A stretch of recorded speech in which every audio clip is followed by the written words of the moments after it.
the Lamb and the 144,000 people. Verse 1.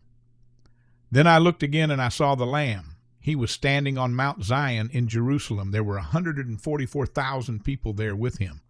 The Lamb's name and his Father's name were written on the front of those people's heads. Verse 2. Then I heard a loud sound which came from heaven. The noise was like water that pours along a river very fast. It was like the loud noise of thunder. The sound was like people who were making music with harps. Verse 3. The 144,000 people were singing a new song that they had learned. They sang it in front of the throne. They sang in front of the four beings that are alive and in front of the leaders. Only these 144,000 people could learn the new song. They are the people that God had saved from among the people who lived on the earth. Verse 4. These 144,000 people have kept themselves pure. They have not had sex with women in a wrong way. They follow the Lamb everywhere that he goes. God has saved them from among the people of the world, and he has paid for their sins. They are the first people to become a gift to God and to the Lamb. Verse 5, they have not spoken any lies. They have done nothing wrong. The three angels with messages. Verse 6, then I saw another angel who was flying high in the sky above me. He brought God's message of good news that is always true. He came to tell this news to everyone who lives on the earth. He would tell it to people from every nation, from every tribe, and from every language. Verse 7, he said in a loud voice, respect God and give him honor. Now it is time for him to judge people. He made the sky and the earth and the sea. He also made the springs of water, so worship him. Verse 8, a second angel followed the first one. He said, God has destroyed Babylon. It is no longer a great city. It has caused people everywhere to do the same bad things as it enjoys. She is like a prostitute who makes men become drunk and have sex in a wrong way. She has caused them to turn away from God. Verse 9, a third angel followed the other two angels. He said in a loud voice, if anyone worships the wild animal and its idol, God will punish them. If anyone receives that animal's mark on their head or on their hand, God will punish them. Verse 10, God will be very angry with all those people. They will be like people who must drink God's strong wine. When they drink wine from the cup of God's anger, they will have terrible pain. Fire and sulfur will burn them.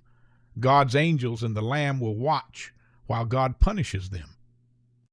Verse 11, the smoke will rise forever while they burn. They will have no rest during the day or during the night. This will happen to everyone who worships the wild animal and its image. It will happen to everyone who receives the mark which shows its name. Verse 12, this means that God's people must go on being patient and strong. They must continue to obey God's rules. They must continue to trust Jesus. Verse 13, then I heard a voice that spoke from heaven. It said, write this, from this time, people who continue to believe in the Lord and then they die will be very happy. God's Spirit says, yes, they will rest from their work. God will not forget the good things that they have done. The earth's harvest. Verse 14, then I looked and I saw a white cloud in front of me. I saw someone who was like a son of man. He was sitting on the cloud. He had a gold crown on his head and a sharp knife in his hand. Verse 15, then another angel came out from God's house in heaven. He shouted with a loud voice to the person who was sitting on the cloud. He told him, use your sharp knife and start to work. It is time to bring in the harvest. Cut down the plants and bring them in. The harvest on the earth is now ready. Verse 16, then the person who sat on the cloud moved his sharp knife over the earth. He cut down the earth's plants and he brought in the harvest. Verse 17, then another angel came out from God's house in heaven. He also had a sharp knife in his hand. Verse 18, again another angel came from the altar where people offered gifts to God. This angel had authority for the fire on the altar.